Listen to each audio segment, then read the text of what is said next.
Queremos cumprimentar a todos presentes, agradecer pela presença e também queremos cumprimentar a todos que estão ligados a nós através da internet, à distância, e rogar a Deus, ao nosso Mestre Jesus, em oração por todos, que a partir desse momento nós estamos iniciando as atividades aqui no Lar Espírita Francisco de Assis, através da oração, que nós vamos buscar a sintonia com os benfeitores amigos, com os amigos espirituais, para que possamos sentir em paz, que possamos sentir tranquilos, de forma tal que nós possamos absorver os ensinamentos que virão através da palestra do nosso irmão Maxilane Lacerda.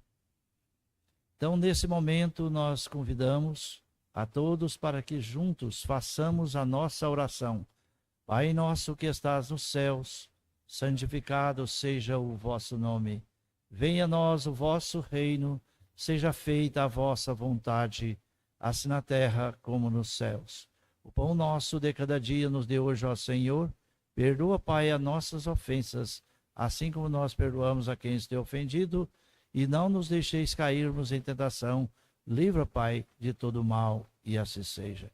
Em nome de Deus, em nome de Jesus, em nome da espiritualidade, nós pedimos e rogamos a permissão para dar por iniciado as nossas atividades da tarde de hoje, na santa paz de Jesus.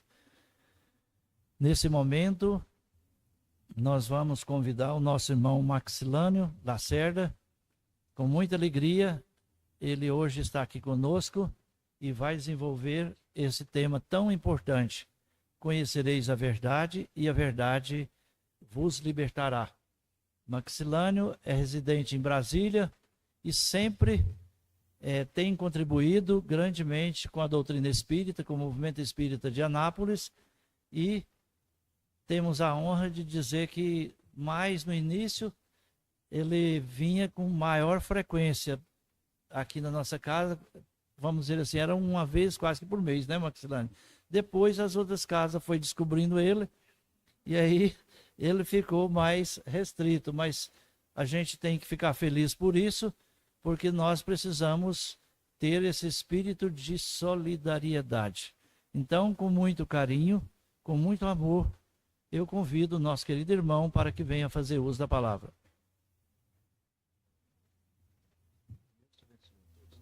Muito obrigado. Boa tarde a todas e a todos. Que a paz do nosso divino Rabi, da humilde Galileia, permaneça em nossos corações hoje e sempre. Foi ele que anunciou, quando esteve entre nós, que se conhecêssemos a verdade nos libertaria.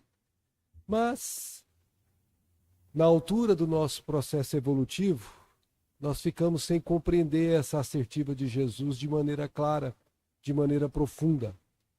Então nós nos perguntamos, como compreender exatamente o que Jesus queria nos dizer com esta assertiva? O que é verdade? Como conhecê-la? E o que é libertar? Libertar do quê?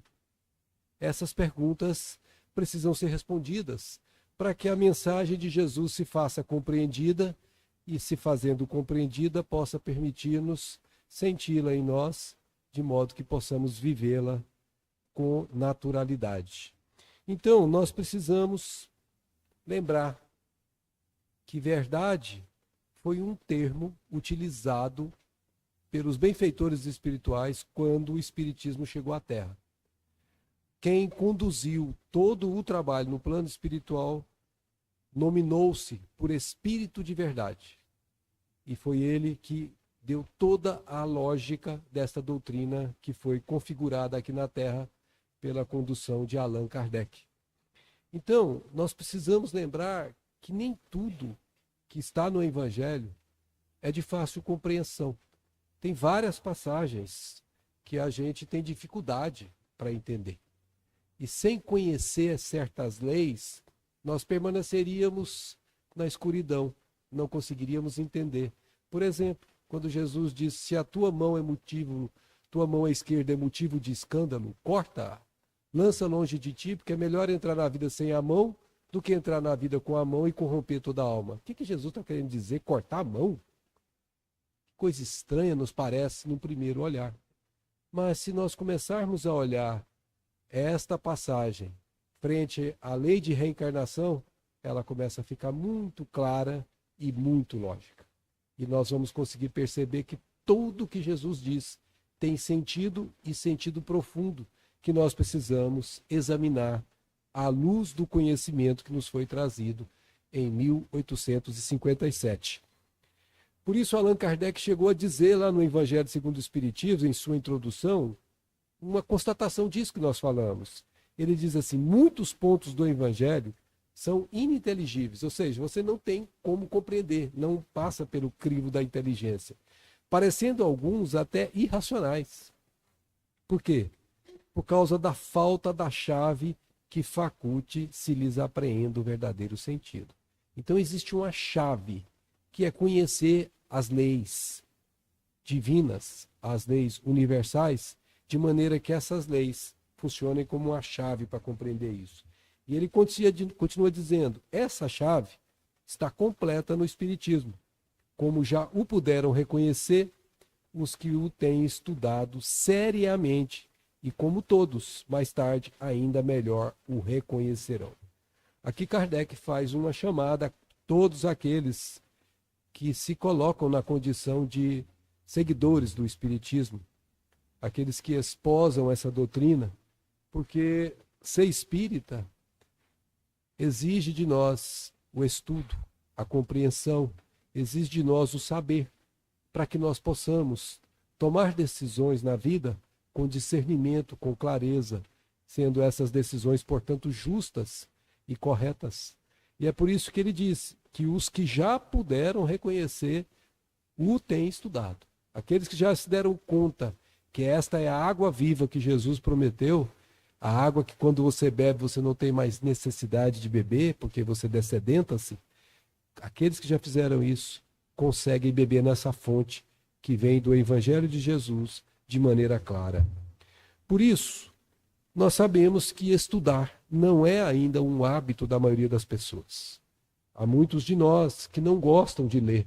Há muitos de nós que têm dificuldade para ler livros, para poder continuar um estudo de maneira sistemática. Mas é necessário que isso se faça pouco a pouco. E isso está se fazendo. Se nós observarmos o nosso próprio país, há cerca de 40, 50 anos atrás, quando você estudava numa escola, já era uma coisa fenomenal. Você ter o direito de estar na escola. Hoje você tem ônibus que vão nas áreas rurais buscar os alunos. Os alunos daquela época, quando podiam, iam a cavalo e a pé nas escolas que existiam mais proximamente de onde eles moravam. Mesmo nas cidades, não existiam escolas como existem hoje, com pontos fáceis de serem acessíveis. Portanto, nós não temos o hábito ainda neste país, não foi formada a cultura ainda, de estudar, de aprender, e isso vai se fazendo pouco a pouco na escola. Portanto, dia virá que nós teremos mais familiaridade com o estudo. E é por isso que isso não se conquista do dia para a noite. É um processo gradual. A gente começa ouvindo uma palestra, a gente começa a ficar interessado, aí a gente começa a pesquisar alguma coisa na internet, a gente vai lá num livro que o palestrante às vezes fez referência, e a gente vai começando a tomar gosto por esse estudo. Por quê? Porque o estudo é como se você estivesse bebendo água quando você está com muita sede. Aquilo vai te descedentando e vai te deixando satisfeito, basto. E isso faz com que você queira beber mais quando tiver com sede. Isso é um processo natural. Nós não temos que nos preocupar com ele, ele virá. É tanto assim que Jesus sabia disso. Ele diz para nós que quem tem ouvidos de ouvir, que ouça. Quem tem olhos de ver, que veja. O que significa isso?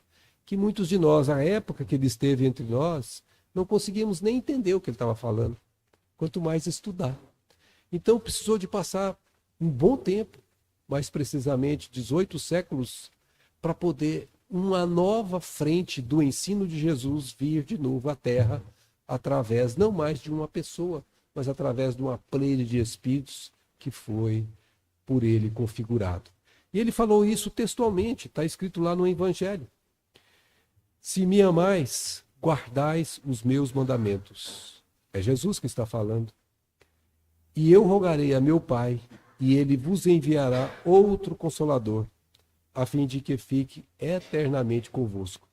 Então nós estamos observando que ele já era um Consolador, mas esse que o Pai prometeu que viria, ficará eternamente conosco. Então já não é mais uma situação de ficar apenas um tempo, mas eternamente. O Espírito de verdade, olha a expressão que ele usou, o Espírito de verdade que o mundo não pode receber, porque não o vê e absolutamente o não conhece. Jesus estava falando isso no ano 32 da era cristã. Aquela época, nós não tínhamos condições nem de dimensionar quem é esse Espírito de verdade. Precisou de passar mais de 18 séculos depois disso, para que nós tivéssemos a mínima condição psíquica de captar isso. Então veja que todas as questões educativas da escola Terra são feitas de maneira gradativa, como se faz numa escola convencional. Colocamos criança primeiro no beabá e ela vai pouco a pouco galgando as séries até um dia se tornar um doutor numa faculdade. E assim também nós vamos nos tornar doutores em espírito, vamos nos tornar doutores em evangelho, vamos nos tornar doutores em viver. Mas para isso nós precisamos galgar os degraus evolutivos. E ele continua dizendo, Mestre Jesus, mas quanto a vós, estava se referindo àqueles que tinham ouvidos de ouvir, conhecê-lo-eis, porque ficará convosco e estará em vós. Veja que ele diz que ficará eternamente conosco e estará em nós. Qualquer pessoa, num raciocínio rápido, perceberá que não pode ser uma pessoa que está vindo, porque uma pessoa não fica eternamente conosco. Uma pessoa não estará em nós, dentro de nós fisicamente. Então já dá para suspeitar que Jesus está falando muito além do tempo dele. Porém, o Consolador, que é o Santo Espírito, que meu Pai enviará em meu nome, vos ensinará todas as coisas e vos fará recordar tudo o que vos tenho dito. Veja, ele tinha dito muito para nós, mas nós não tínhamos compreendido. Quantas e quantas vezes nós usamos o nome de Jesus para matar as guerras santas, as inquisições? Porque isso completa a ignorância dos seus ensinamentos. É tanto assim que mesmo no dia da sua morte, quando o mataram de maneira absurda numa cruz, ele teve a elevação que qualquer um que é espírito puro precisa ter, que nós não temos. Pai, perdoa-os, eles não sabem o que fazem. Então nós estamos num processo em que a ignorância, que corresponde à escuridão, vai pouco a pouco clareando, como o nascer de um dia. De madrugada é muito escuro, mas aos poucos vai tornando luz, e assim nós estamos fazendo. Essa madrugada são séculos. Ao longo dos séculos nós estamos tendo condição de compreender melhor o Evangelho. Vejamos, por volta de 1500, foi a primeira vez na história do planeta que nós conseguimos reproduzir livros em séries com Gutenberg inventando a prensa. Só depois disso, e com a tradução do Evangelho em diversas línguas, foi que o Evangelho começou a ser acessado por não padres. Somente os padres tinham acesso ao Evangelho em latim. Mas na língua de cada um de nós, somente do século XV para cá, o mundo começou a ter acesso ao Evangelho. Além de ser um Evangelho que não é fácil de compreender, com o conhecimento pequeno que nós temos, ele é um Evangelho que não estava disponível. Eu me recordo do filho de Sacramento, nosso Eurípides Barçanufo, que para poder estudar o Evangelho, tinha que pedir o padre com o qual ele trabalhava, Padre Paixão, emprestado o Evangelho, e ele passava a noite toda acordada lendo o Evangelho para poder ter acesso àquelas poderosas palavras de mudança. E foi assim que, pouco a pouco, o Evangelho hoje, se você vai em qualquer hotel, na gavetinha tem lá um Novo Testamento para você, gratuitamente. Mas isso não foi sempre assim. Nós estamos acessando o Evangelho há muito pouco tempo. A maior parte das pessoas ainda esperam alguém ler o evangelho para ele, como nas missas que a gente conhece. Mas o que a doutrina espírita nos convida a fazer é que nós temos que examinar o evangelho e nós temos que compreender o evangelho com a nossa própria razão, não com a razão do outro. E é isso que nós estamos aqui sendo convidados por Jesus como Consolador prometido. Ele continuou dizendo: tenho ainda muitas coisas a dizer-vos. Ou seja, ele não disse tudo. Mas presentemente, naquela condição psíquica da humanidade, nós não podíamos suportar. É como se você ensinasse uma matéria de 3º grau para um aluno que está no primário. Não vai entender nada. Então Jesus não podia dizer tudo naquela época, porque iria mais confundir, ou passaria sem nem entender, e perderia-se aquela semeadura. Por isso, como se faz na escola convencional, ele guardou para quando esses alunos tivessem condição de assimilar esses conhecimentos superiores, para que esses conhecimentos superiores pudessem ser trazidos com proveito. Quando, portanto, ele estava dizendo 18 séculos antes, quando vier esse Espírito de verdade, ele vos ensinará toda a verdade. Veja a palavra, ensinará. Quem fala em ensinar, fala em ter alguém que ensina e alguém que aprende. Fala em educação. Portanto, o evangelho não é ambiente de religião sacramentada tradicional. O evangelho é ambiente de estudo e compreensão para a vida. Você tem que seguir os ensinamentos do evangelho, porque eles te conduzem à vida em paz. Por isso que é um processo de ensino. Por isso que as casas espíritas não incutem na sua cabeça o que você tem que saber. Ela te convida a estudar, te convida a aprender com as suas próprias lentes pessoais. Vos ensinará toda a verdade. Por quê? Porque não falará de si mesmo, como ele disse Jesus, dissestes bem, eu sou o mestre, mas bom é o Pai. Ele estava falando de si mesmo nesse momento. Esse Espírito de verdade não era uma pessoa falando de si, mas dirá tudo o que tenho escutado e vos anunciará as coisas por vindouras. Diria, inclusive, do que viria a acontecer. Bom, Kardec, examinando essas passagens lá no livro A Gênesis, diz assim: se o Cristo não disse tudo quanto poderia dizer, é que julgou conveniente deixar certas verdades na sombra, até que os homens chegassem ao estado de compreendê-las. Eu não vou ensinar matemática adiantada de 1 mais 1, 2 mais 2, porque não vai ter nenhum proveito, ele não tem base para entender. Foi o que Jesus fez. Deixou esses estudos mais avançados para quando tivéssemos também avançado. Continua Kardec. Seu ensino era incompleto. Seu ensino era incompleto. Por quê? Porque anunciava a vida daquele que o completaria. Previra, pois, que suas palavras não seriam bem interpretadas e que os homens se desviariam do seu ensino. Então, muito do que eu disse, vocês esquecerão, vocês não compreenderão, disse Jesus. Por quê? Porque não tínhamos realmente entendido e faríamos aquilo que fizemos do Evangelho, compuscando o Evangelho, modificando o Evangelho segundo aos prazeres humanos. E é por isso que o Evangelho redivivo, ou seja, o Evangelho restaurado, é a missão do Espiritismo. Trazer o Evangelho como Jesus nos entregou. Sob o nome de Consolador, Espírito de verdade, Jesus anunciou a vinda daquele que havia de ensinar todas as coisas e de lembrar o que ele dissera.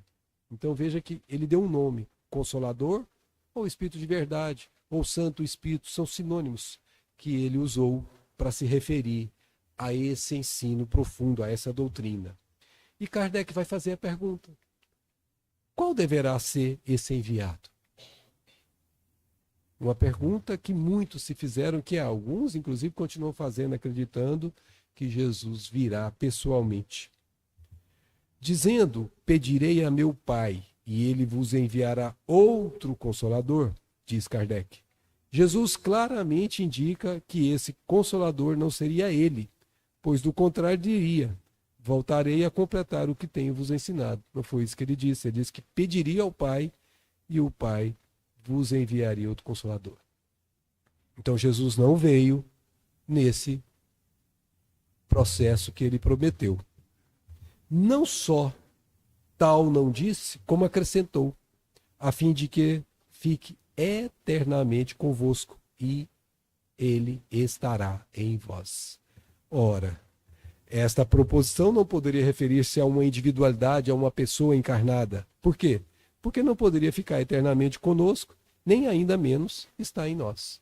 Então aqui Kardec examina de maneira lúcida as palavras de Jesus, como nós falamos, usando a chave do Espiritismo, tornando isso compreensível. Compreendemo-la, porém, muito bem com referência a uma doutrina, a qual, com efeito, quando a tenhamos assimilado, poderá estar eternamente em nós. Olha que lindo. Uma vez que você aprendeu alguma coisa, ninguém te tira mais. É seu. Passa a estar instalado em você nas suas chamadas aquisições espirituais. Daí você consegue entender, quando nascem filhos, por que uns são mais propensos a uma determinada situação e outros menos. São conhecimentos que eles já trazem de encarnações passadas, que estão eternamente neles e que agora na nova encarnação funcionam como facilitadores para os movimentos que ele fará aqui nessa nova encarnação. Por exemplo, alguém que já estudou música, muitas vezes em outras encarnações passadas, quando toca um violão pela primeira vez, é como se estivesse tocando naturalmente. Você tem casos de pessoas que põem o dedo no piano e começam a tocar. Crianças, inclusive. De onde vem isso? Ficará eternamente conosco. Os aprendizados, as aquisições, não são perdidas jamais. Por isso que jamais alguém perde em estudar. Porque tudo que você assimila, que você compreende, que penetra o seu ser, você nunca mais perde. Portanto, em cada encarnação, nós vamos sendo melhor um pouquinho do que na encarnação anterior, porque nós vamos conquistando novas oportunidades de aprendizado. As aquisições vão se fazendo. O Consolador, termina Kardec, é, pois, segundo o pensamento de Jesus, a personificação de uma doutrina soberanamente consoladora, cujo inspirador há de ser o Espírito de verdade. E, de fato, o inspirador foi o Espírito de verdade, que é uma entidade espiritual do mesmo nível de Jesus. Pode até ser Jesus ao lado do Espírito de verdade, mas todos eles trazendo o mesmo ensinamento para que nós não tenhamos dúvida em conduzir as nossas vidas. O que nós estamos falando aqui é da palavra verdade. A verdade precisa ser entendida, sabemos o que é, como é que essa verdade é, o que é essa tal de verdade. Foi o que Jesus prometeu. O Espírito de verdade, aquele que representa a verdade, o conhecimento profundo da vida, iria nos trazer um novo manancial de conhecimentos que modificaria profundamente a vida daqueles que com ele travasse contato. Portanto, passados 1857 anos, no ano 1857, para ser mais preciso, nós tivemos a publicação da primeira obra do Espiritismo, o livro chamado O Livro dos Espíritos, publicado em 1857, em abril, 18 de abril de 1857, para ser mais exato. E nesse momento, nós recebemos um livro que continha 501 questões. Era a primeira etapa do trabalho dos Espíritos que autorizaram Kardec a publicar, mesmo não estando completo, para que o mundo travasse contato com esses ensinos que seriam a modificação da vida de muitos. E depois, esse livro foi publicado novamente com 1019 perguntas, além de outras 30 e poucas subperguntas na letra A, mais outras tantas na letra B, até a letra F, como Kardec usou. E esse livro foi a base que construiu todo o arquiteto chamado Espiritismo. E a partir dele, na sua terceira parte chamada As Leis Morais, produziu-se um livro, o Evangelho segundo o Espiritismo. E nesse momento, quando os espíritos entenderam que o edifício já estava pronto para receber a cobertura, o Evangelho foi trazido à Terra. E aí o Espírito de verdade se manifestou claramente nesse livro dizendo: venho como outrora, como no passado, aos transviados filhos de Israel, aos Saulos de Tarso da vida, aqueles que eram seguidores de Moisés, mas que não compreendiam a lei, trazer-vos a verdade e dissipar as trevas. E ele adverte: escutai-me. Presta atenção nisso. Escutai-me. O Espiritismo, como o fez antigamente a minha palavra, tem de lembrar aos incrédulos que acima deles reina a imutável verdade. O fato de eu não conhecer a verdade não significa que a verdade não conheça, não exista. O fato de eu não conhecer alguma coisa não significa que essa coisa não exista. Pode para mim ser inexistente, porque eu não conheço, mas está lá, esperando a hora que os meus olhos consigam enxergá-las. Por isso que tem olhos de ver, vê. E é o que nós estamos fazendo com o Espiritismo, fazendo com que os olhos das criaturas, os olhos espirituais, vejam a verdade e compreendam onde estão os seus verdadeiros interesses. Mas a pergunta precisa ficar mais esclarecida, mais clara. O que é a verdade? Como que a gente poderia definir isso? Como é que a gente poderia falar assim, a verdade é isso, isso e isso? Pois, obviamente, que a gente não vai conseguir sozinho. E vamos precisar do próprio Jesus, quando João anotou: não nasci e não vim a este mundo senão para dar testemunho da verdade. Vocês se recordam quando ele disse: eu sou o caminho, a verdade e a vida. Ninguém vai ao Pai senão por ele. Como assim? Alguém que não presta atenção, que não compra, vai dizer: mas esse seu Jesus é pretensioso, hein? Só por ele que vai a Deus? Não é isso. É que ele trilhou o mesmo caminho que você está trilhando. O caminho evolutivo, os mesmos caminhos que você passou, está passando, ele já passou há bilhões de anos.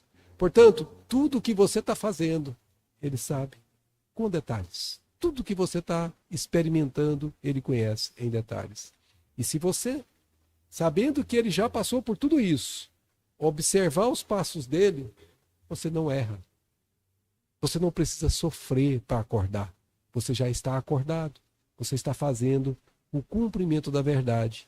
E com isso você está vivendo segundo as leis de Deus, de maneira natural e não de maneira coercitiva, como a lei de causa e efeito nos impõe, fazendo com que devolvamos o que roubamos da consciência cósmica.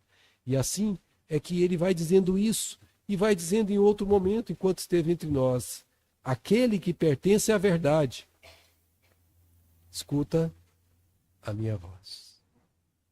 Aquele que pertence.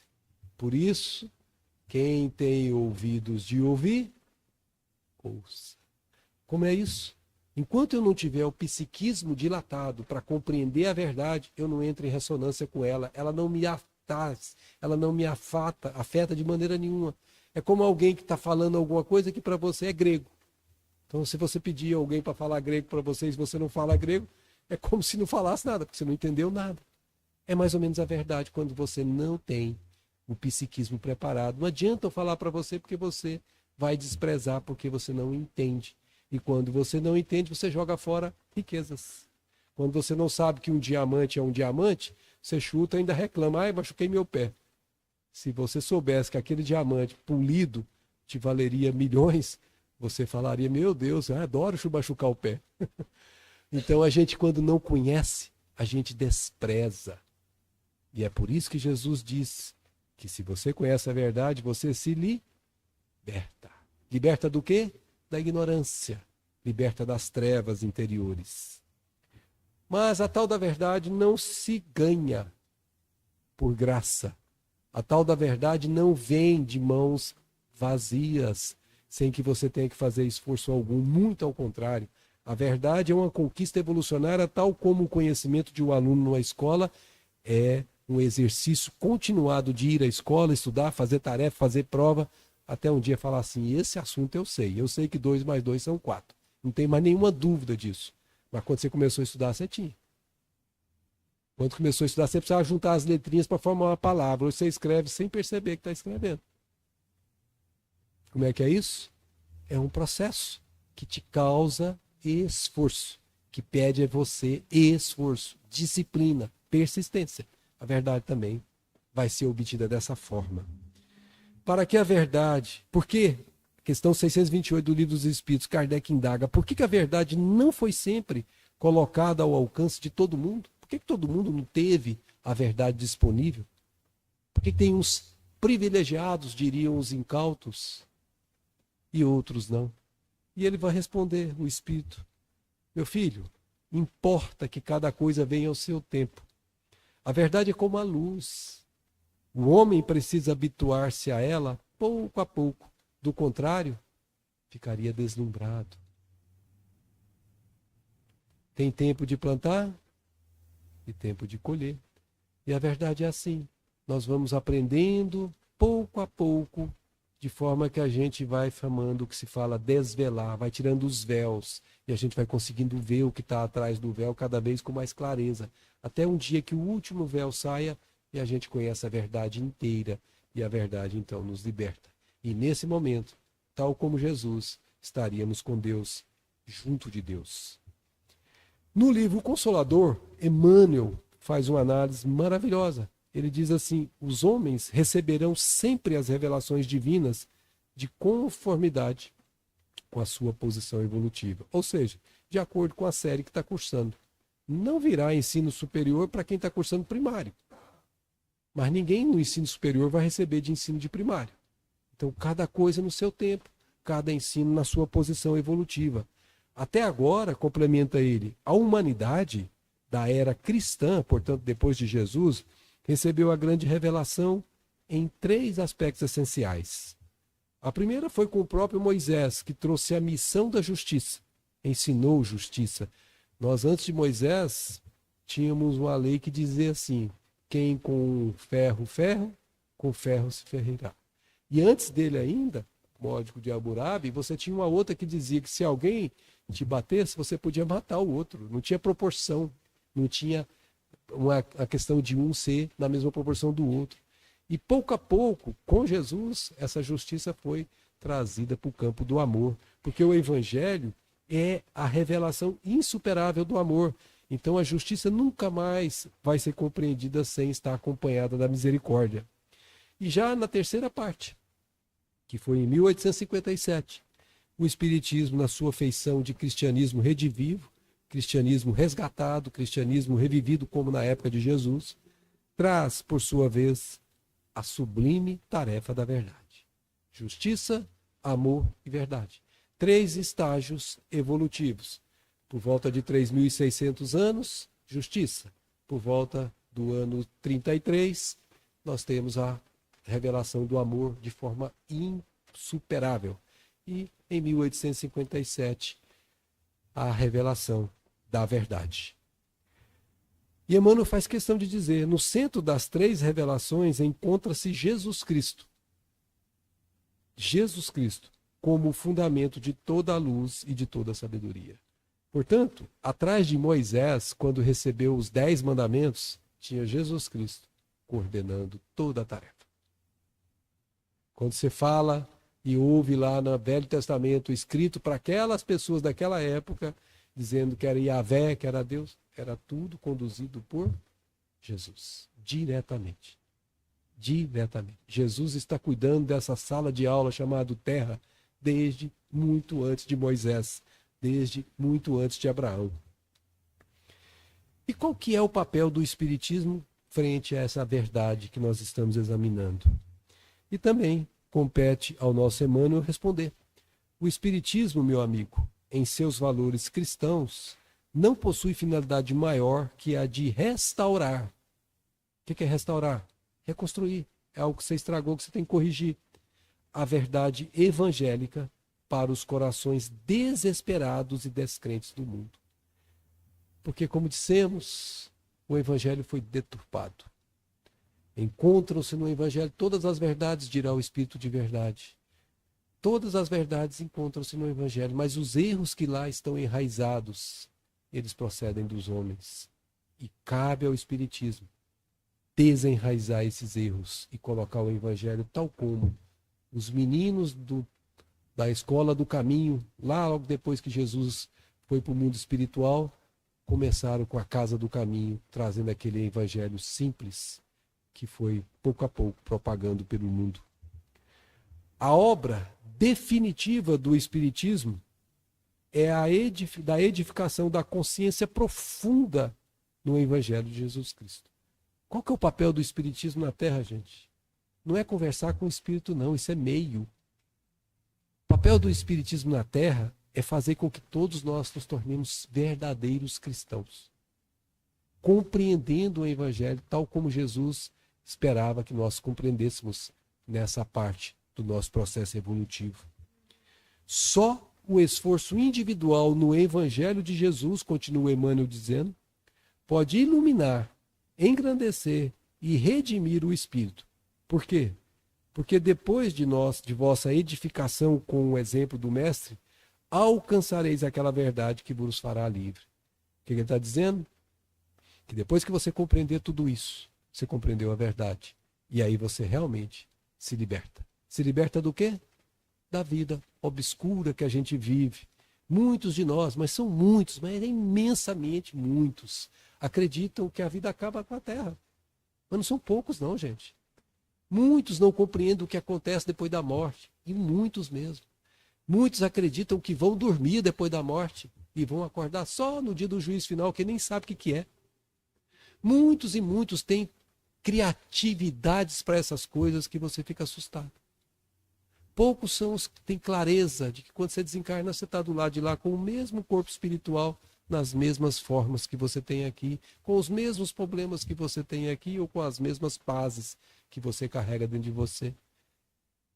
E Jesus veio trazer isso, mostrando isso definitivamente, de forma clara, quando depois do terceiro dia que o mataram, apareceu para várias pessoas, mostrando que a morte não existe. Por isso, o movimento evangélico em nossos corações é que nos liberta do apego à matéria, dessa ligação que ainda nos prende aqui, interesses materiais que ainda nos mantêm aqui, posse, querer ter coisas, se apegar às coisas. Tudo isso é ausência de verdade no coração. Não estamos ainda livres, estamos presos. Quanto mais a criatura compreende a verdade, mais ela dá menos valor às coisas da terra e mais valores às coisas do que é do Espírito. Porque ele sabe que as coisas da terra perecem, mas as coisas do Espírito prosseguem. Ele compreende Jesus dizendo que quando nós fazemos aquisições, nós conquistamos os que são os tesouros que as traças e nem as ferrugens consomem, que os ladrões não roubam e nem minam. Nós adquirimos aquilo que ficará eternamente conosco, permanentemente conosco. Ou como disse o Espírito de verdade, eternamente conosco. São essas verdades que estão sendo conquistadas pouco a pouco para nos libertar dessas situações aprisionantes da vida.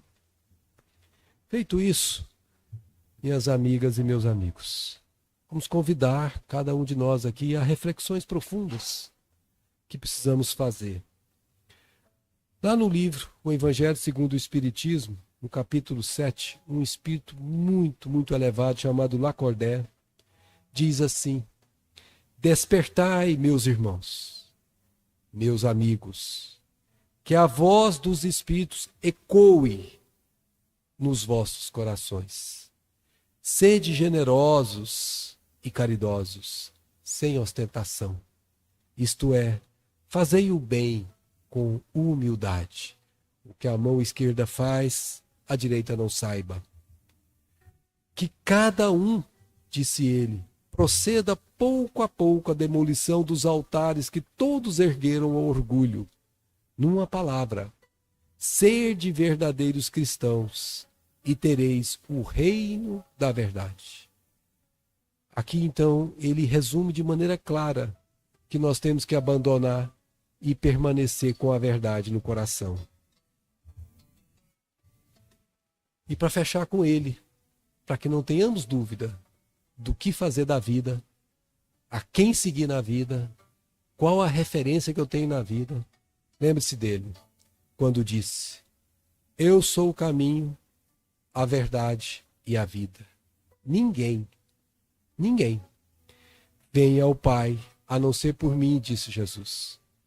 Então, minha amiga e meu amigo, se você quer ter uma vida em que a liberdade seja a sua companheira, conheça a verdade. Se você quer conhecer a verdade, conheça Jesus. Se você quer conhecer Jesus, conheça a doutrina espírita, que vai te fazer Jesus compreendido. Muita paz a todas, muita paz a todos e muito obrigado por sua atenção.